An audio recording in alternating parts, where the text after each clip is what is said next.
Hello ladies and gentlemen, this is Mr. Reese. I just want to start off the whole entire unit with a nice little introduction video, just going over the Enlightenment period. Okay, so without further ado, let's get started.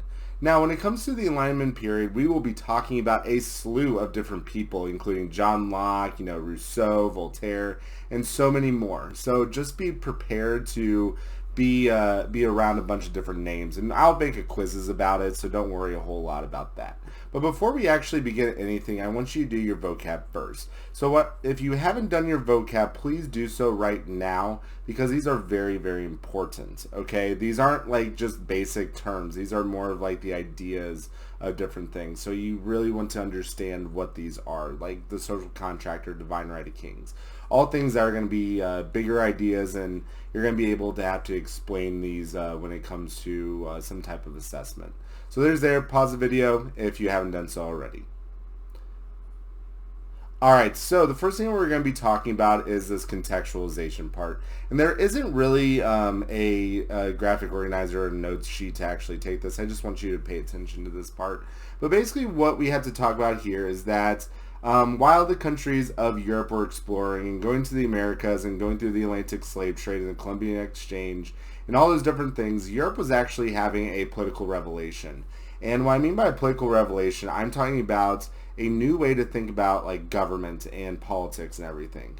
Alright, this started off with what we call Niccolo Machiavelli. We've read about him before, The Prince, and, is it rather be feared rather than loved, and that whole question and that whole age. And people start expanding on that during this time period. Okay, so moving on a little bit more, we have something that is called the divine right of kings. Alright, and basically what the divine right of kings is that it is a way of thinking that kings are given power because God says so. It's not because of the people saying so. It's because God said so. And so we'll see a lot of people that actually start challenging this idea of divine right of kings during this time. And you're going to start hearing something called the social contract and natural rights and different things along those lines when we start talking about some of these Enlightenment thinkers. Moving on a little bit more. Speaking of Enlightenment thinkers, people after the Renaissance, started like not coming up with ideas, but like actually putting them into practice.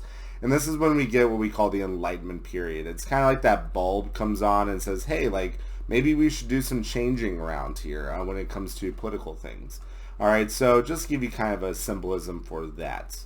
And by new, I mean political ideologies, as you know, challenging the divine right of kings again. Some of these people are going to include people like Mary Wollstonecraft, Baron de Montesquieu, Olympe de Gouges, Voltaire, Rousseau, John Locke, and Thomas Hobbes. There are so many more that we can talk about, but these are going to be the big ones. And one thing I want you guys to all notice is these two right here. Notice how they're female. So we're actually going to start seeing female ideology and feminism start becoming a major deal during this time period, okay? And Olympe de Gouges is not technically an Enlightenment thinker, but I added her in this because she is a major player when it comes to this idea of feminism, which is an Enlightenment ideal. So moving on a little bit more with that, to give you kind of a geographic context to this, this is where all these political thinkers and Enlightenment thinkers actually started. Okay, and actually where they're from and where their works are from. So obviously we have 4 in France, 3 in Great Britain. These are the most, I don't want to say oppressed, but they're the ones that have the ideas of the divine right of kings being utilized in their country. Starting off with King Henry VIII, the dude that has all the wives.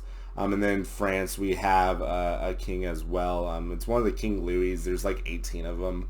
So I'm spacing on which King Louis it is, but it is one of those people. But the thing is, you might wonder like, oh yeah, they have these ideas. How do they get spread around, correct?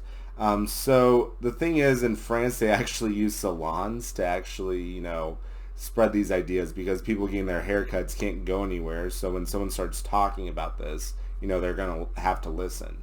In the United Kingdom, there's bars and pubs and different places that they'll go to actually, spread these ideas as well. Moving on a little bit more, I want you now to go to the page titled Enlightenment Ideas. All right, it should be the second page here and should look something like this. Now, if you're wanting to do this self-paced and you're at home, you want to click on this link right here, the one that says New Ideas, all right, because that's going to give you the best summary of all the things that we're going to be talking about, all the new ideas that we're going to be talking about. Now, if you want to go by my pace, all you have to do is follow along. And so if you're going on my pace, I'm going to tell you right now, the title is going to be which new idea it is, and then all the words and stuff afterwards and all the things I'm going to talk about are going to be down here. All right, just to give you kind of an idea of where to put things. And if you have any questions, please email me, obviously, or tell me in class. So moving further, we're going to talk about 4 main ideas that come out of this Enlightenment period. And the thing is, what I want you guys to really understand is that these 4 ideas are going to be the basic foundations for when we talk about the American Revolution, when we talk about the French Revolution, the Latin American Revolution, and so many more revolutions that we're going to discuss in this. All right, to give you kind of an idea, the Enlightenment Ideals and everything is part 1 of 5 of this unit.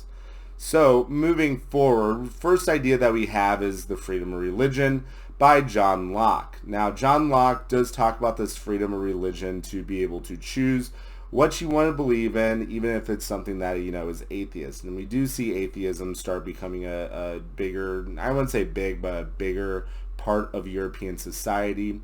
He basically said government should not infringe upon your choice of religion, whether it be Catholicism, being a Protestant, a Calvinist, an Amish person, all the different sects of Christianity that we talked about during the Protestant Reformation.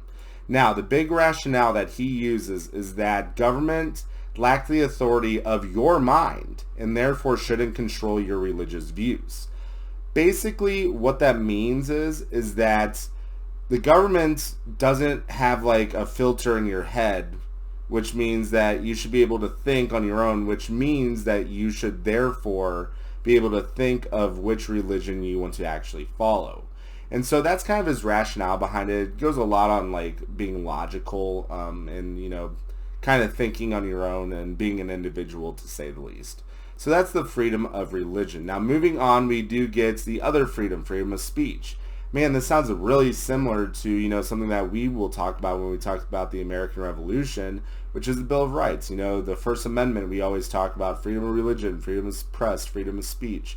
All these different things are going to come into play later on in history, and they started right here.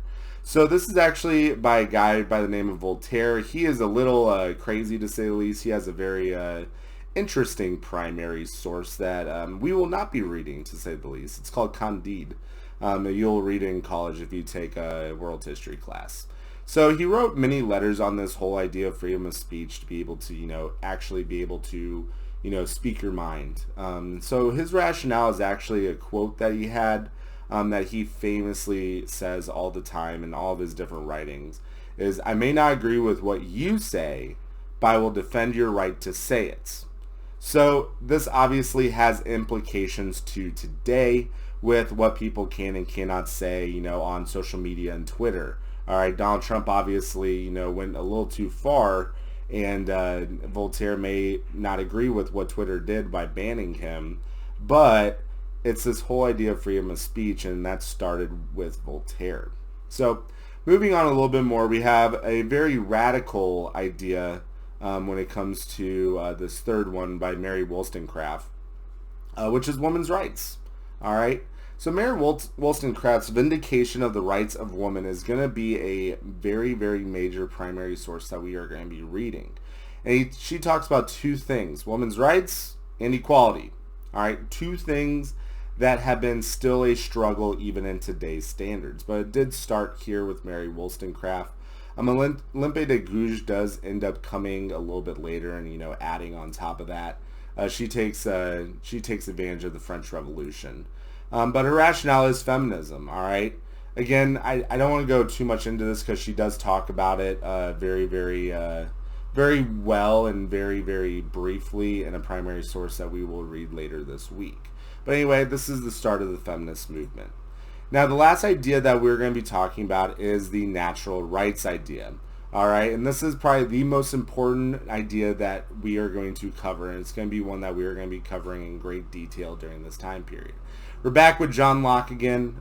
John Locke is going to be a major player in the Enlightenment ideals, and basically what John Locke says is that everyone has three rights and three rights that you will always have, that you are kind of born with, and those rights are life, liberty, and property. Again, sounds very similar to another declaration that we will be reading about, which is the Declaration of Independence, when we talk about the American Revolution. All right, we obviously changed this last little part. But his rationale is that you're given unalienable rights, or rights that you're born with, that cannot be really taken away from you. And so the thing is, John Locke argues this, and when he argues this, it becomes very, very popular. And there's going to be one paragraph that we're going to read about in his primary source called the Two Treaties of Governments, where he really does talk about, like, this is what's going to happen if you take away any of these three rights. And this is rationalized in both the American Revolution and the French Revolution when we talk about those two things. Those are the four natural rights that we are going to be talking about during this time period. And the thing is, ladies and gentlemen, you really need to understand these four.